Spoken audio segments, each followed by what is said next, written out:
tiens tout d'abord à remercier l'IDEA et à son directeur, Luc Bégin, pour cette opportunité de présenter mes recherches actuelles qui s'inscrivent, comme cela a été dit, dans le cadre du projet de Christelle Landers-Cislac sur la justice narrative. Dans la mesure, cependant, où je suis associée à ce projet que depuis quelques mois, ce que je vous présente aujourd'hui relève plus de l'exploration que de réflexion bien aboutie. Alors, un tel titre, Éthique et récit chez Paul Ricoeur, peut de prime abord surprendre les lecteurs de l'œuvre de Ricoeur. Certes, Ricoeur nous propose bien une conception de l'éthique, originale de surcroît, en ce qu'elle conjugue souhait de la vie bonne et loi morale. Ou, pour le dire autrement, Ricoeur réussit le tour de force, consistant à articuler l'éthique aristotélicienne à la morale kantienne. Il a par ailleurs consacré une partie majeure de son œuvre à la narration, en attestent notamment les 3 volumes de Temps et Récit, de même que la prise en compte explicite de la capacité à se raconter dans sa conceptualisation de l'homme capable. Pour Ricoeur, en effet, l'homme s'appréhende ainsi à partir de ses capacités, et plus particulièrement à partir des capacités à dire, à faire, à être responsable, et donc à se raconter. Pourtant, comme l'a relevé Peter Kemp, qui a beaucoup dialogué avec Ricoeur, Ricoeur ne fait pas véritablement travailler le couple éthique et narration. Bref, il n'est pas explicitement question d'éthique narrative chez Ricoeur. Il ne discute guère, en effet, dans son éthique, la place, les ressorts et les enjeux de la narration. De même qu'il n'élabore que relativement peu sur les dimensions éthiques du récit. Quelques penseurs se sont attelés à cette tâche, consistant à articuler éthique et récit chez Ricoeur. Peter Kemp, je le mentionnais en particulier, rend ainsi manifeste d'une part les dimensions éthiques de la narrativité, j'y reviendrai, et s'attache d'autre part au fondement narratif de l'éthique. Je reprends à mon compte la visée de ce dernier, à savoir de montrer que la narrativité est indispensable à l'éthique ricoeurienne. Mon propos consistera cependant moins à discuter la compréhension narrative de l'éthique à partir de son principe que de faire ressortir la nécessité et le rôle de la narration dans le moment de la sagesse pratique, c'est-à-dire dans les situations particulières où il nous faut juger et agir avec et pour les autres. Pour ce faire, je vous proposerai un détour par la pratique professionnelle, puisque j'irai chercher matière à réflexion dans la médecine narrative, et dans la mesure où je tâcherai de tirer certains enseignements du parcours que je vous propose pour la pratique du droit. En effet, si l'éthique narrative en médecine, sous la forme de la médecine narrative, commence à trouver sa place dans le domaine médical, et ce à la fois dans la théorie et dans la pratique, il s'avère qu'en droit, tout est à penser et à faire. Ce parcours a ainsi pour visée de poser quelques jalons permettant de conceptualiser la justice narrative, et les travaux de Ricoeur sur l'éthique et le récit me semblent tout indiqués pour le faire. Et ce, même si Ricoeur n'envisage pas son éthique d'abord et avant tout comme une éthique narrative. La tâche sera ainsi de montrer en quoi et jusqu'où on peut la considérer comme telle. Ma première partie visera à faire le point sur l'articulation entre éthique et récit chez Ricoeur. Je voudrais dégager les ressources que les travaux de Ricoeur nous offrent pour penser une éthique narrative, ainsi que les limites auxquelles nous sommes confrontés. Mon hypothèse est que c'est dans la sphère prudentielle, c'est-à-dire celle de la sagesse pratique, des jugements éthiques en situation, que cette articulation se réalise pleinement. Mais c'est aussi là où elle a été peut-être le moins théorisée par et chez Ricoeur. Or, c'est proprement la sphère des éthiques appliquées.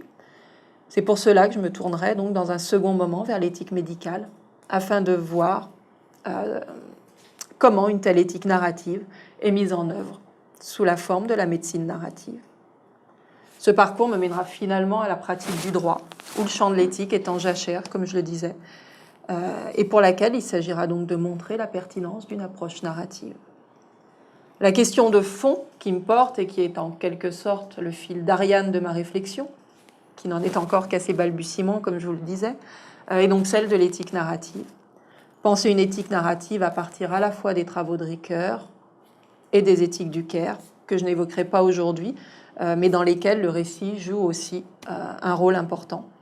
Donc, à partir des travaux de Ricoeur, des éthiques du Caire et de la pratique de la médecine, où une telle éthique est développée notamment par Rita Charon, dans la mesure où c'est elle qui a vraiment développé le concept de médecine narrative, repris ensuite par d'autres penseurs, notamment Hubert Doucet à Montréal ou Lazare Benaroyo en Suisse. Alors, première partie donc, qui concerne l'articulation entre éthique et récit chez Ricoeur afin de dégager les ressources et les limites pour une éthique narrative. La question que je veux poser dans ce premier moment de ma réflexion consiste à savoir si l'éthique peut se passer de la narration. Et vous aurez compris, je crois, que je fais l'hypothèse que ce n'est pas le cas. C'est pourquoi il va s'agir de dégager les potentialités, mais aussi les limites de la narration pour l'éthique à partir des travaux de Ricoeur. Comme le fait remarquer Peter Kem dans Avant soi-même comme un autre, les réflexions de Ricoeur sur l'éthique, publiées dans divers articles, ne prennent nullement en charge une éventuelle composante narrative de l'éthique.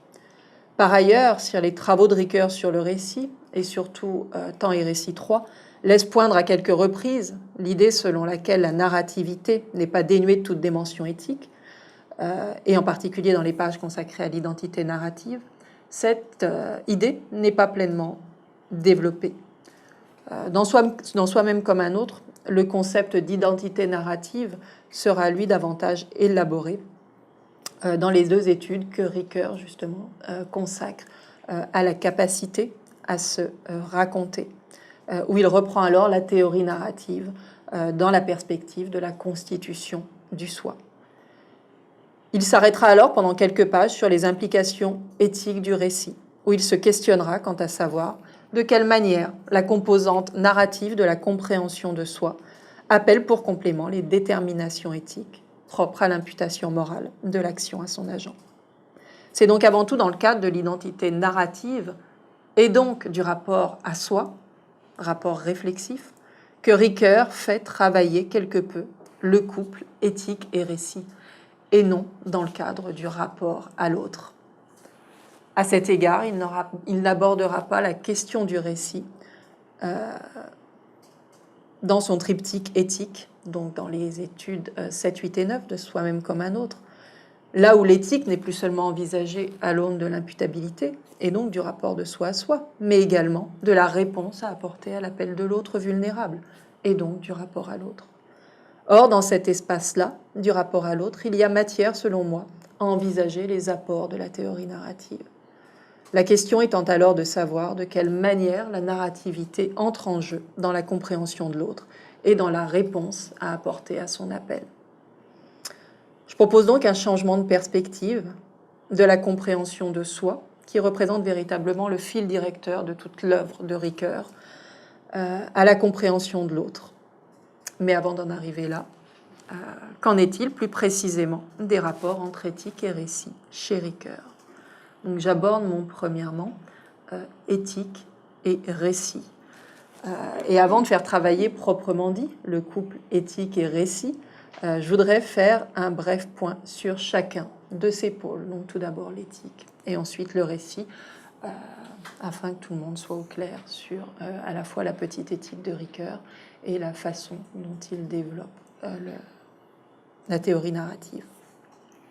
Donc commençons par sa petite éthique, du nom qu'il lui donne. C'est donc dans Soi-même comme un autre, publié en 90, que Ricoeur pose ce qu'il appelle sa petite éthique. Ses réflexions sur l'éthique sont, comme je vous le disais, cependant bien antérieures. En témoignent un certain nombre d'articles dont les études 7 à 9 de Soi-même comme un autre sont en quelque sorte peut-être pas tant l'aboutissement que le jalon le plus important.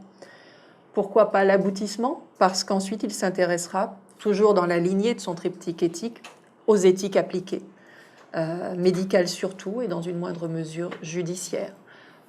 Et ce, dans quelques études que l'on trouve rassemblées dans son recueil Le Juste et Le Juste 2, dans ces deux recueils en fait.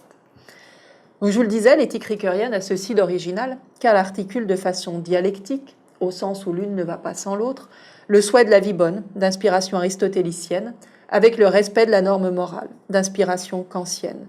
Tension résolue ultimement dans le moment phronétique ou prudentiel, c'est-à-dire dans le jugement en situation. Cette petite éthique considère par ailleurs non seulement le soi et l'autre, mais également le tiers, sous la forme des institutions.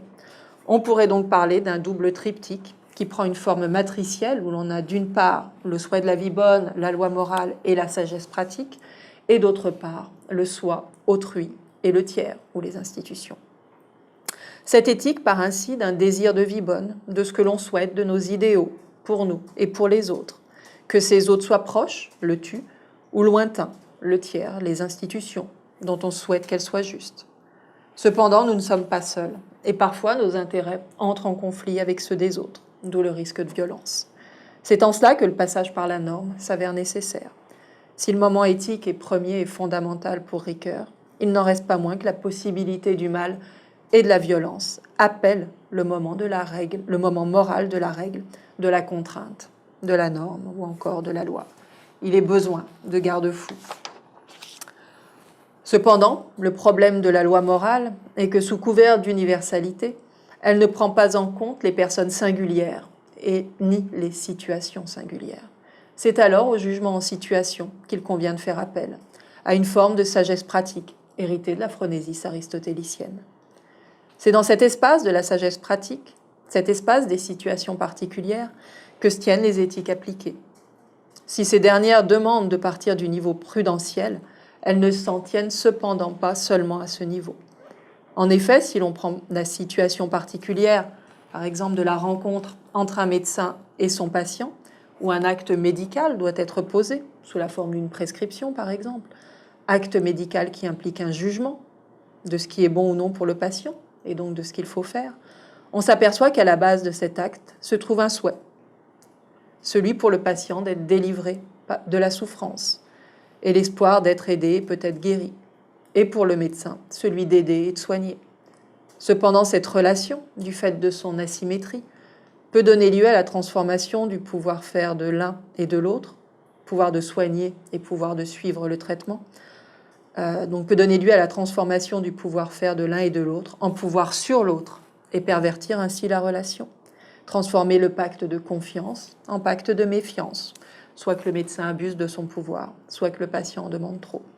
C'est pour cela que la relation médicale nécessite entre autres d'être encadrée par un code de déontologie, moment moral, moment de la règle.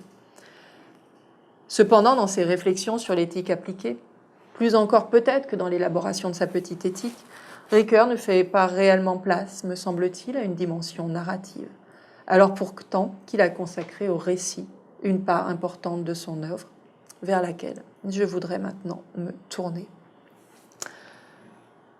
Là encore, pour ce qui est du récit, c'est surtout vers Aristote, mais vers la poétique cette fois, que Ricoeur va se tourner pour penser la fonction narrative. Ricoeur reprend alors à son compte les concepts aristotéliciens de mythos, c'est-à-dire d'intrigue, et de mimésis, autrement dit d'imitation de l'action, et l'idée que la narration est une opération permettant d'unifier, d'agencer les actions en un tout cohérent, et par là de leur donner un sens. L'imitation n'étant pas à ce moment-là reproduction du même, mais plutôt imitation créatrice. Ricoeur élargit cependant le champ du récit à la fiction et à l'histoire par rapport à Aristote. En outre, par rapport à la conception aristotélicienne de la mimésis, il développe l'idée selon laquelle la mise en intrigue, c'est-à-dire la composition du récit par son auteur, que Ricoeur appelle encore la configuration, requiert deux autres moments pour être effective. D'une part, un moment en amont de la configuration, à savoir la préfiguration du champ pratique, et d'autre part, en aval de la mise en intrigue, le moment de la refiguration, qui s'opère dans la réception de l'œuvre. Dès lors, tout le travail de Ricoeur va être de montrer comment l'opération centrale de la mise en intrigue permet de passer de la préfiguration, en amont, à la refiguration, en aval.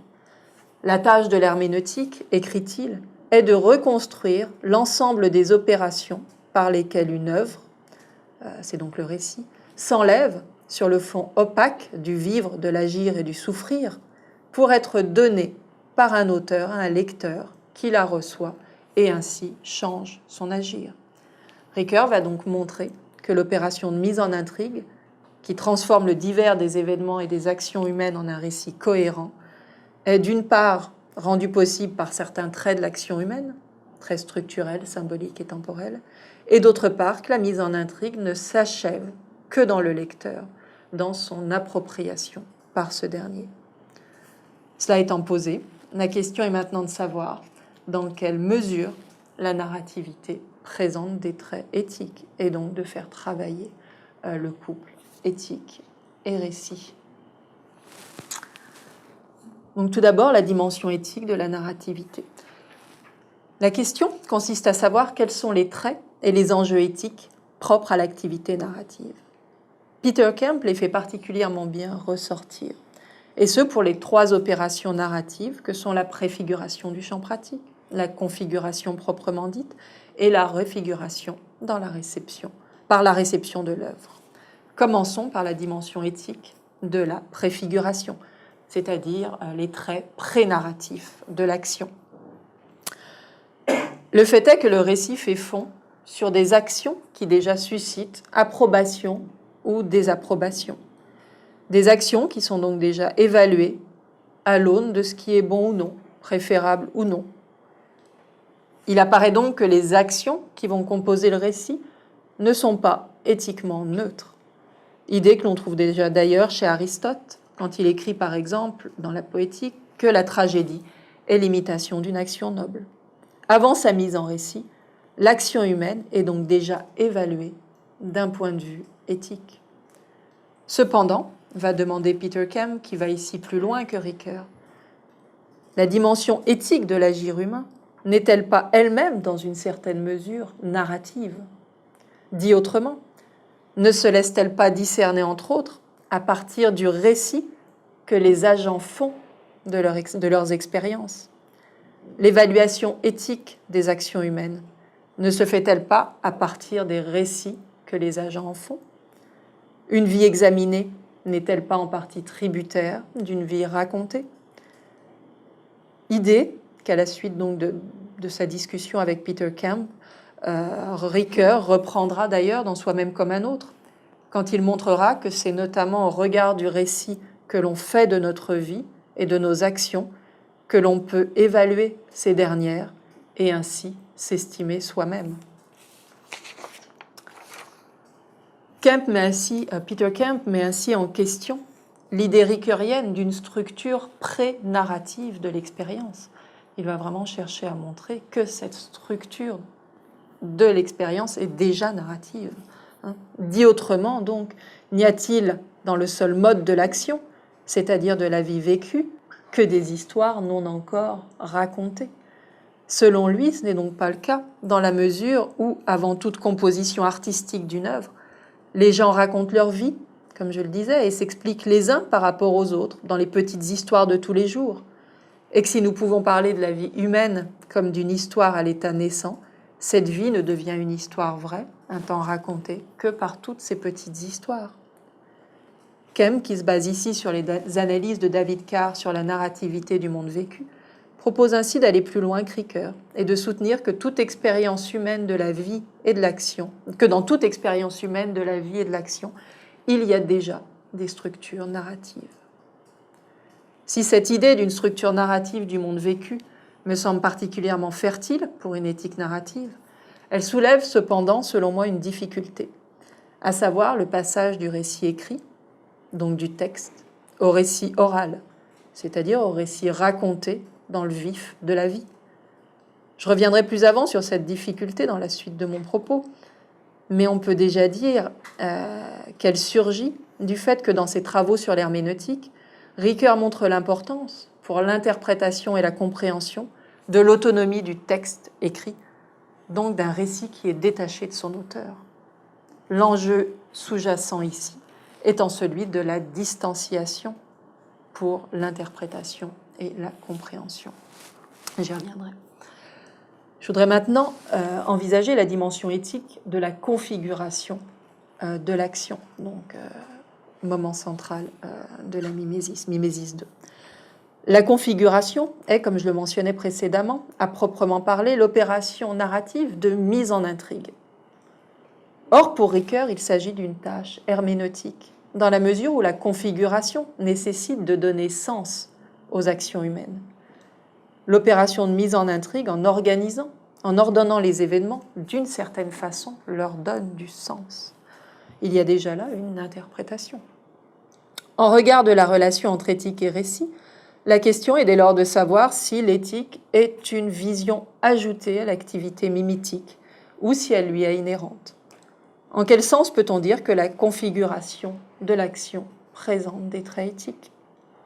Le fait est que l'activité de configuration n'est pas seulement une redescription de l'action déjà là. Ricoeur nous montre au contraire que le récit de fiction, par son activité configurative, consiste à jouer au contraire avec les possibles, est donc ouverture de possibles. Le rôle de l'imagination est ici central. On peut à cet égard se reporter à l'article de Ricoeur sur l'imagination, du texte à l'action, où Ricoeur nous dit qu'il n'y a pas d'action sans imagination. Le rapport entre action et imagination se laisse discerner à 3 niveaux. Au niveau du projet, tout d'abord, l'imagination nous permet en effet d'envisager les buts et les moyens de l'action, le récit, lui, apportant son pouvoir structurant. C'est alors, nous dit Ricoeur, dans cette imagination anticipatrice de l'agir que j'essaie divers cours éventuels d'action. Ensuite, au niveau, donc le rapport entre action et imagination se laisse discerner au niveau de la motivation. Ricoeur écrit à cet égard que, je le cite, c'est l'imagination qui fournit le milieu, la clairière lumineuse où peuvent se comparer, se mesurer des motifs aussi hétérogènes que des désirs et des exigences éthiques, elles-mêmes aussi diverses que des règles professionnelles, des coutumes sociales ou des valeurs fortement personnelles. Au niveau du pouvoir-faire, enfin, le rapport entre action et imagination se laisse discerner dans le sens où, par l'imagination, on peut prendre la mesure de notre pouvoir-faire. On imagine ce que l'on pourrait faire, ce que l'on aurait pu faire. La dimension éthique se laisse discerner ici sous la forme de l'imputation.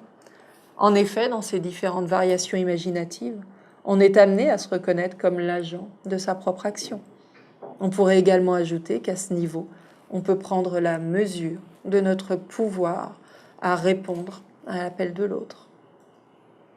En cela, et grâce notamment donc à cette faculté d'imagination, le récit semble représenter un véritable laboratoire éthique. Dans l'enceinte irréelle de la fiction, écrit Ricoeur, nous ne laissons pas d'explorer de nouvelles manières d'évaluer actions et personnages. Les expériences de pensée que nous conduisons dans le grand laboratoire de l'imaginaire sont aussi des explorations menées dans le royaume du bien et du mal. Transvaluer, voire dévaluer, c'est encore évaluer. Le jugement moral n'est pas aboli, il est plutôt lui-même soumis aux variations imaginatives propres à l'action. Je voudrais maintenant envisager donc la dimension éthique de la refiguration de l'action par la lecture. C'est le moment où le récit rejoint la réalité du lecteur, où le monde du texte rencontre le monde du lecteur. On pourrait encore parler du moment de l'appropriation, dans la mesure où le lecteur fait sienne, ou non d'ailleurs, la proposition de monde ouverte par le texte. Ricoeur nous montre que le processus de configuration, ainsi, ne s'achève pas dans le texte, mais plutôt toujours dans le lecteur. Ricoeur nous aide à penser la dimension éthique de la refiguration dans la mesure où il conclut le 3e tome de Temps et Récit en écrivant, je le cite, que la narrativité n'est pas dénuée de toute dimension normative, évaluative, prescriptive. En effet, la stratégie de persuasion, fomentée par le narrateur, vise à imposer une vision du monde qui n'est jamais éthiquement neutre, mais qui plutôt induit, implicitement ou explicitement, une nouvelle évaluation du monde et du lecteur lui-même. En ce sens, le récit appartient déjà au champ éthique en vertu de la prétention, inséparable de la narration, à la justesse éthique. Il reste qu'il appartient au lecteur, redevenu agent, initiateur d'action, de choisir entre les multiples propositions de justesse éthique véhiculées par la lecture. Fin de citation.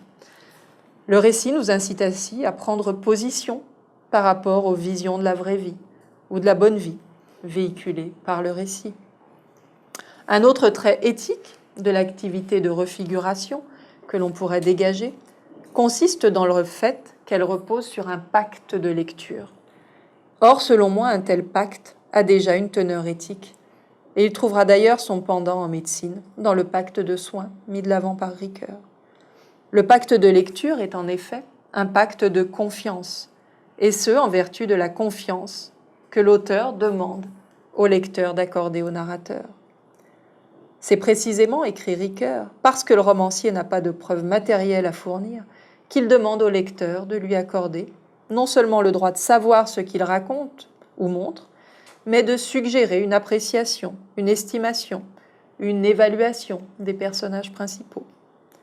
Cette confiance vient par ailleurs corriger la violence dissimulée en toute stratégie de persuasion.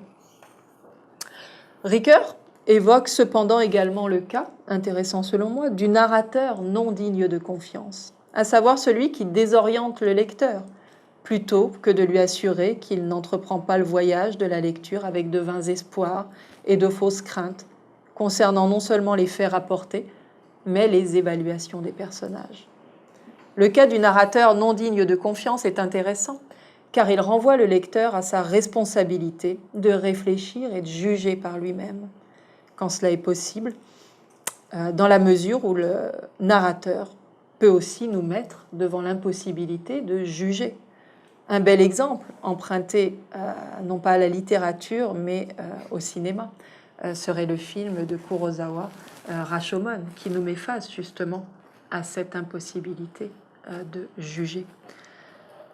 C'est par ailleurs, au niveau de la refiguration, que jaillit la question de l'identité narrative. Ricoeur commencera à élaborer ce concept d'identité narrative à la fin de Temps et Récit et le développera pleinement dans les 5e et 6e études de Soi-même comme un autre. L'identité narrative est l'identité telle que médiatisée par la fonction narrative. C'est celle à laquelle s'identifie le sujet quand il se met en récit, quand il raconte l'histoire de sa vie, quand il se raconte. On comprend notre vie, on se comprend à travers les récits, notamment donc que l'on raconte à son propos. C'est ce qui fait dire à Ricoeur qu'une vie examinée est une vie racontée. Or, comme on l'a vu, par ces mises en récit, on se trouve à évaluer nos actions. Par ailleurs, on l'a vu, on se comprend également à travers la lecture de différents récits. Cependant, si le récit appartient déjà au champ éthique en vertu de la prétention à la justesse éthique, il reste qu'il appartient au lecteur, redevenu agent, initiateur d'action, de choisir entre les multiples propositions de justesse éthique véhiculées par la lecture. C'est en ce point que la notion d'identité narrative rencontre sa limite et doit se joindre aux composantes non narratives de la formation du sujet agissant. Pour ce qui est de l'agir éthique, Ricoeur conserve ainsi un moment non narratif. Si, grâce au récit, nous nous exerçons effectivement à habiter des mondes étrangers à nous-mêmes, et si par là même le récit devient une provocation à être et à agir autrement, il reste que cette provocation, je cite Ricoeur, ne se transforme en action que par une décision qui fait dire à chacun « ici je me tiens ». Le moment de la décision et de l'agir éthique étant ainsi pour Ricoeur non narratif. Le récit semble donc présenter certains traits éthiques, mais selon Kempf, Ricoeur ne semble pas aller jusqu'à une compréhension narrative de l'éthique. Essayons maintenant de voir pourquoi. Je vais donc passer à mon 2.2, la narrativité au cœur de l'éthique. Il s'agit ici de déterminer dans quelle mesure on peut dire que l'éthique ricoeurienne fait place au récit. Les analyses précédentes nous mettent déjà sur la piste, en ce sens que l'on a vu, notamment, que la visée de la vraie vie a une structure narrative. La configuration imaginaire de l'éthique est narrative. Imaginer ce qu'est la vie bonne et la manière d'y parvenir nécessite en effet de configurer tout un ensemble d'actions. Cette imagination d'un déroulement de la vie bonne n'est pas concevable sans un récit qui consiste dans la mise en intrigue d'un tel déroulement. L'éthique semble donc bien être la configuration narrative de la vraie vie. Le moment éthique, celui de la vie bonne, semble donc bien présenter des traits narratifs. Cependant, si l'on veut aller plus loin dans une compréhension narrative de l'éthique chez Ricoeur, deux difficultés semblent émerger. La première a déjà été soulevée. J'ai en effet dit que le monde vécu, celui où nous agissons en vue du bien pour soi et les autres, est déjà empreint de narrativité dans la mesure où on se raconte déjà à soi et aux autres. Cependant, les analyses que Ricoeur fait de la narrativité prennent pour objet, je l'ai dit, le récit écrit plutôt que raconté au vif de l'interaction. L'objet des analyses de Ricoeur est le récit séparé de la vie et non le récit raconté dans la vie. La théorie narrative que Ricoeur développe se fonde sur les modèles du récit de fiction et de l'historiographie. Modèles, nous dit Ricoeur, qui présupposent, je le cite, l'autonomie sémantique du récit, donc l'écart initial entre le récit et la vie. Cela est bien sûr à mettre en lien avec les réflexions de Ricoeur sur l'autonomie du texte, qui sont au cœur de ses travaux sur l'herméneutique. Dans une perspective herméneutique, Ricoeur accorde en effet un primat au texte écrit. Il dit ainsi que cette autonomie du texte, je le cite, a une première conséquence herméneutique importante, à savoir que la distanciation est constitutive du phénomène du texte comme écriture. Du même coup, elle est aussi la condition de l'interprétation. L'affaire Fremdung, la distanciation aliénante, n'est pas seulement ce que la compréhension doit vaincre, elle est aussi ce qui la conditionne. La préoccupation de Ricoeur est alors, il est vrai, plus épistémologique qu'éthique. Le problème du passage ou du déplacement du récit écrit au récit vif nécessite cependant, selon moi, d'être soulevé, et ce, pas seulement au niveau éthique, mais également au niveau épistémologique, dans la mesure où, dans la relation à l'autre, le récit raconté dans le vif de la vie, comme nous le verrons dans l'éthique médicale, a une importance primordiale et nécessite, à mon sens, d'être interprété, même si son auteur est présent et peut, en principe, l'expliciter et en déployer le sens. Pour Ricoeur, c'est pour cela d'ailleurs, c'est pour cela que il n'y a pas vraiment besoin d'interprétation, d'un moment interprétatif dans le discours oral avec l'autre, parce que les interlocuteurs sont là pour s'expliquer. Donc pour lui, le moment herméneutique, le moment d'interprétation et de compréhension est rendu possible justement parce que le texte est autonome, se tient seul, sans son auteur. C'est pour ça qu'il peut être interprété. Donc penser l'articulation entre éthique et récit chez Ricoeur nécessite alors, selon moi, de se questionner sur la place du récit dans la relation à autrui. Mais il n'est alors plus question de la relation du lecteur avec le texte, mais plutôt de l'auditeur qui se trouve en présence d'une personne qui raconte sa vie, agissante et souffrante, dans une parole vive. Il ne s'agit plus seulement de se comprendre devant le texte, pour parler comme Ricoeur, mais aussi et surtout de comprendre l'autre par sa parole vive. Penser jusqu'au bout la relation entre éthique et récit nécessite donc d'opérer un déplacement du texte à la parole vive, en n'omettant pas de prendre en charge la question de l'interprétation et de sa nécessaire distanciation. Ce déplacement, suggérons-nous, à la suite de notre incursion dans l'éthique médicale, peut être pensé en envisageant la refiguration, non plus à partir de l'acte de lecture, mais plutôt à partir de l'acte d'écoute. Une deuxième difficulté vient par ailleurs s'ajouter afin de penser la narrativité au sein de l'éthique ricoeurienne. En effet, selon Peter Kemp, si Ricoeur hésite à s'engager dans la voie d'une compréhension narrative de l'éthique, la raison en est, je cite Peter Kemp, que même s'il ne croit pas qu'une loi morale au sens kantien soit le principe fondamental de l'éthique, Ricoeur se soucie néanmoins d'un tel principe, et il considère que ce principe peut et même doit être conçu sous forme d'une règle abstraite et non pas sous forme d'un récit. Sinon, nous n'aurions pas un critère pour distinguer les bons récits des mauvais. » Fin de citation. Pour Kemp, la compréhension narrative de l'éthique serait ainsi empêchée par le fait que Ricoeur accorde une place dans son triptyque éthique à la loi morale et que cette dernière ne peut prendre la forme d'un récit. La loi morale ressortit en effet au discours prescriptif et non au discours narratif. Kemp propose alors d'aller plus loin que Ricoeur, en montrant que l'idée d'un fondement narratif de l'éthique n'exclut pas l'idée d'un principe éthique à la fois fondamental et universel, et suggère que ce principe, qui se distingue bien d'une loi morale au sens kantien, ne peut être conçu que sous forme du principe d'un habitus au sens aristotélicien, c'est-à-dire comme principe d'une attitude éthique fondamentale. Or, cette attitude, selon lui, ne s'exprime justement que grâce à notre compétence narrative pour comprendre nos actions et nos souffrances. J'y reviendrai. Comme nous allons le voir, cette compétence narrative est cruciale dans l'éthique narrative telle que pensée au sein de la pratique. Et si Peter Kemp nous permet d'envisager son caractère principiel et de la rattacher au moment téléologique de l'éthique ricoeurienne, la médecine narrative nous permettra d'élaborer quant à sa teneur, quant à savoir quelle est véritablement cette compétence narrative. La troisième et dernière difficulté, me semble-t-il, quant à la compréhension narrative de l'éthique ricoeurienne, est que la place de la narrativité n'est pas vraiment pensée dans le cadre du jugement moral en situation, dans ces situations particulières qui nécessitent délibération et jugement en vue de l'action et qui sont le lieu même des éthiques appliquées.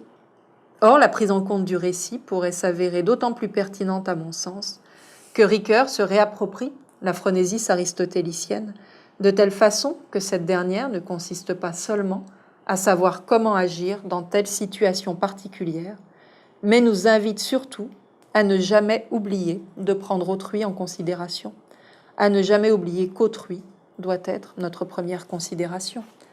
Ricoeur met ainsi la considération pour autrui au cœur du jugement pratique, qui devient presque un synonyme d'attention à l'autre. Les potentialités éthiques du récit sont alors à développer dans le cadre de la relation à l'autre. Le récit faisant alors, selon moi, médiation entre soi et l'autre, devenant même un vecteur de la compréhension de l'autre. Je passe à ma deuxième partie, donc éthique et récit à l'épreuve de la pratique. Et à mon premier point qui concerne l'éthique médicale. Au cœur de la pratique, l'éthique narrative en médecine, écouter et raconter pour mieux soigner. Je voudrais donc maintenant opérer ce détour annoncé par la pratique pour penser justement plus avant la place du récit dans le moment éthique de la sagesse pratique. Je voudrais me concentrer sur la pratique professionnelle et plus particulièrement sur la pratique médicale envisagée sous l'angle de la relation.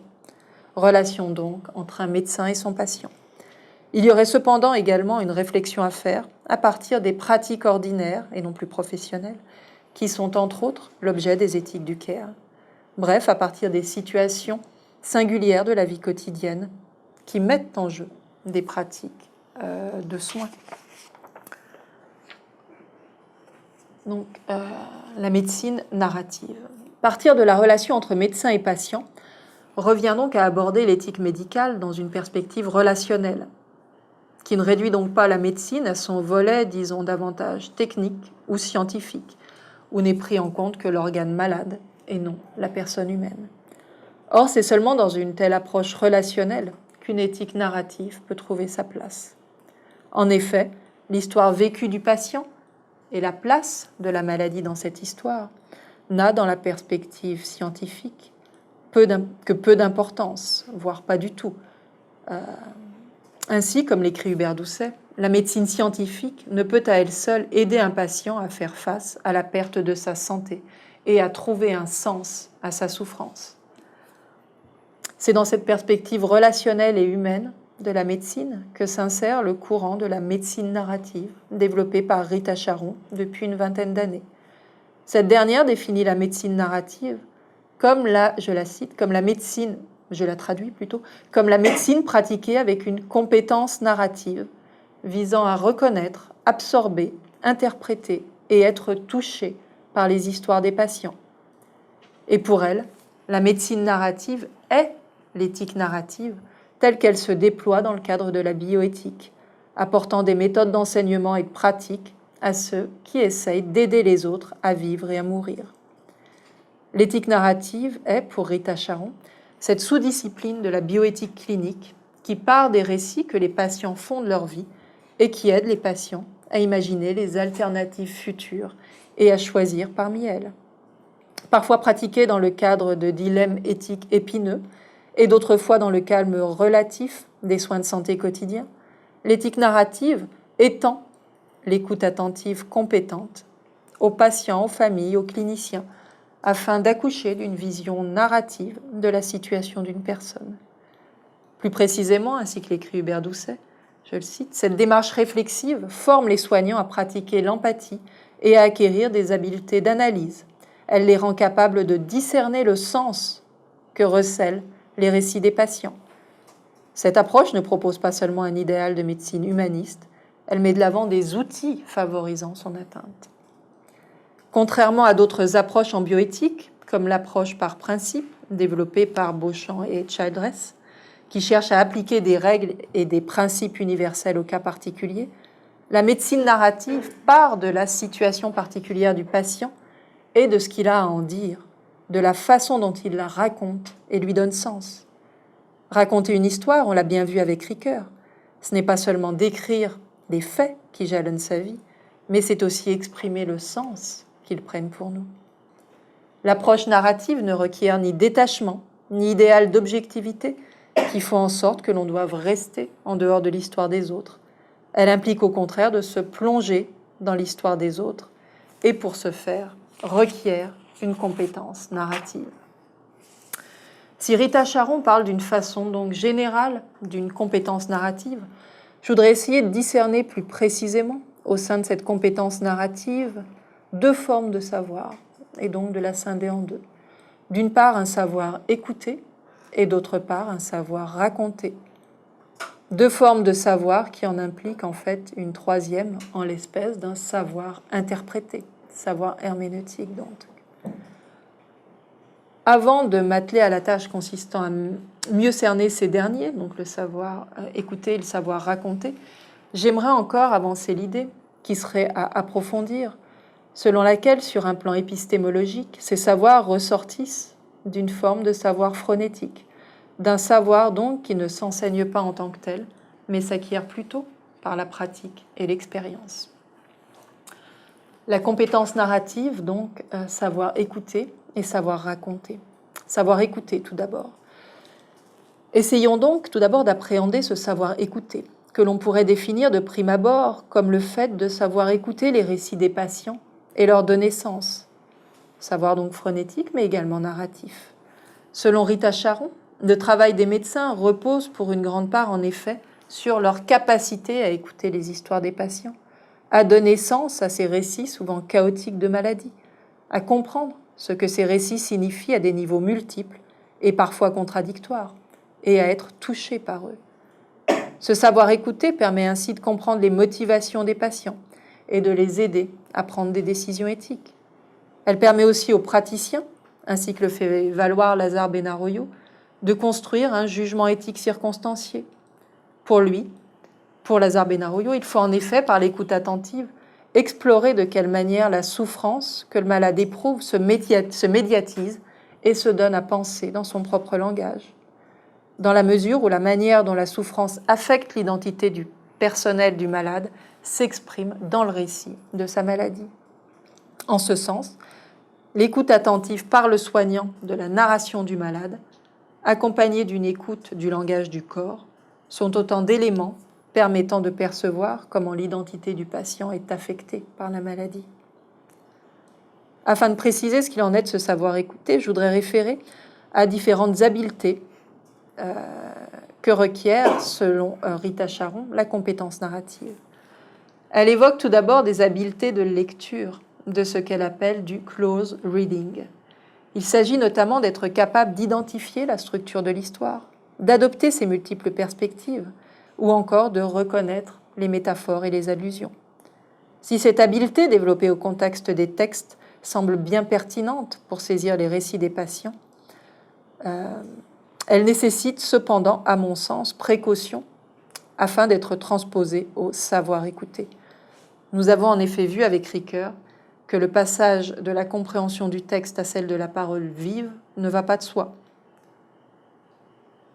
Mais la visée cependant, la visée, me semble-t-il ici, consiste donc à savoir discerner, grâce à cette capacité donc de lecture ou d'écoute, dans le récit du patient, ce qui importe. Cela requiert une certaine expertise et une certaine expérience. Tout comme il convient d'apprendre à faire l'analyse narrative d'un texte, cette habileté d'écoute attentive nécessite formation. Rita Charon parle également d'habileté affective afin d'être en mesure d'entrer dans l'histoire du patient et de tolérer l'incertitude à mesure que l'histoire se déroule. Il ne faut pas avoir peur non plus d'être touché par son patient et d'être éventuellement renvoyé à soi-même, à sa propre histoire. Selon Rita Charon, il s'agit dès lors de permettre à nos expériences personnelles de renforcer les liens empathiques avec les autres qui souffrent. J'ajouterai par ailleurs que ce savoir écouter requiert une disponibilité et une ouverture à l'autre qui commence par la reconnaissance de ses propres préjugés. À cet égard, il convient d'ailleurs d'être prêt à écouter et à prendre au sérieux les récits plus marginaux. On a ainsi affaire à un savoir qui demande humilité et décentrement de la part du médecin. C'est ce savoir écouter qui va permettre au patient de se raconter, de mettre en intrigue sa souffrance.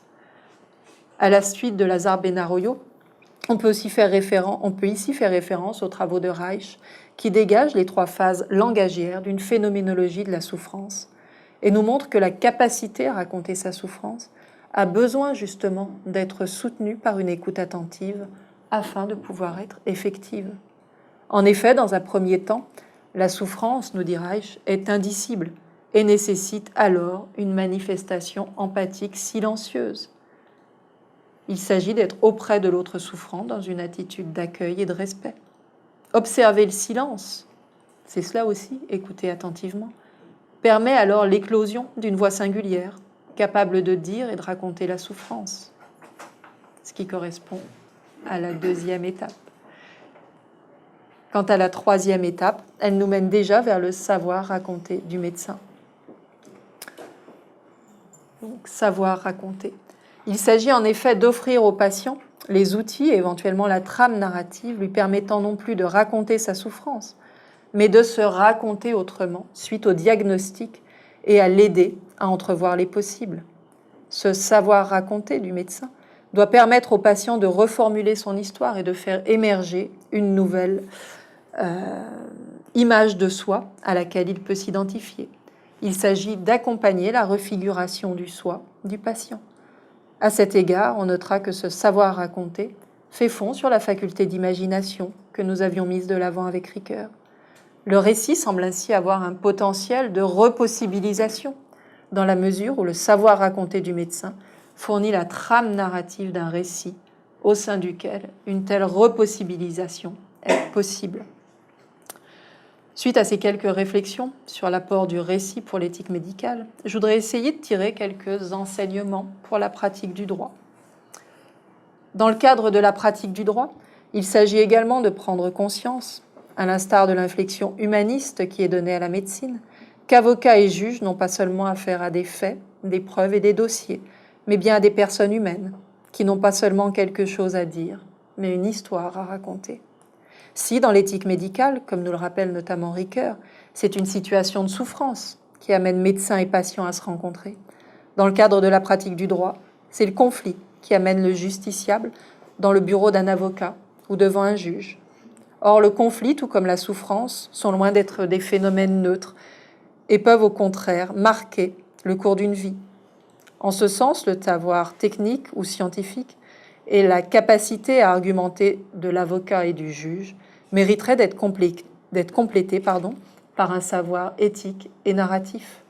Pour le dire autrement, afin de mieux défendre et juger, il faut également, à mon sens, savoir écouter et raconter.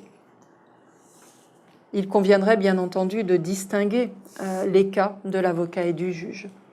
S'il y va en effet dans les deux cas d'un pacte de confiance avec le justiciable, l'un se matérialise comme pacte de soutien et de défense des intérêts, l'avocat se faisant alors le relais de son client et de son récit.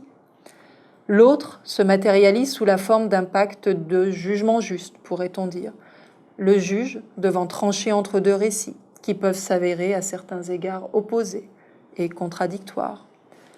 Ouvrir la voie du récit au sein de la justice revient ainsi à mettre de l'avant le savoir écouter de l'avocat et du juge. Savoir écouter afin de permettre au justiciable de raconter et de se raconter, alors que les premiers mots peuvent parfois être inaudibles.